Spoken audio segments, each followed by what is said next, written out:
पहला प्रश्न आपके सामने आ जाता है, मृदा सॉइल क्या होती है। सबसे पहला प्रश्न आपके सामने यही आ जाता है कि मृदा आप किसे कहेंगे।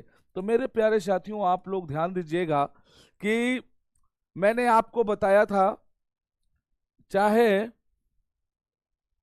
या फिर से वो करता हूं, चाहे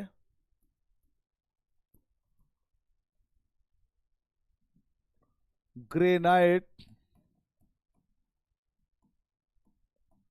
की तरह कठोर, चाहे ग्रेनाइट की तरह कठोर या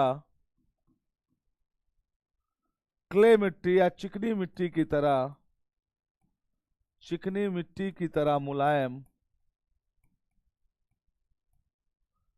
चिकनी मिट्टी की तरह मुलायम,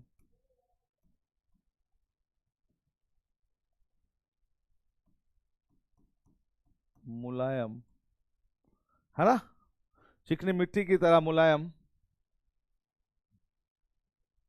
हो सभी चट्टान के भाग होते हैं, सभी चट्टान के भाग होते हैं, चट्टान के भाग होते हैं।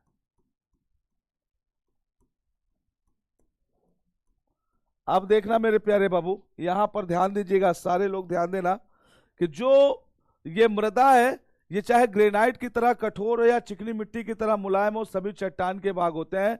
इससे एक बात बिल्कुल क्लियर हो जाती है कि जो मिट्टी का निर्माण है, जो मृदा का निर्माण है, वो कहीं ना कहीं वो चट्टानों से होता है, चट्टान के टूटने फूटने से होता है। और आप लोगों को पता है, जब चट्टान टूटती है अपनी जगह पर, तो उसको हम अपक्षय कहते हैं। क्या बोलते हैं मेरे प्यारे बच्चों? उसको उसको अपक्षय कहते हैं। जब चट्टान अपने, आपकी पहले बुक में ये अपक्षय अपर्दन दिया गया है, ठीक है।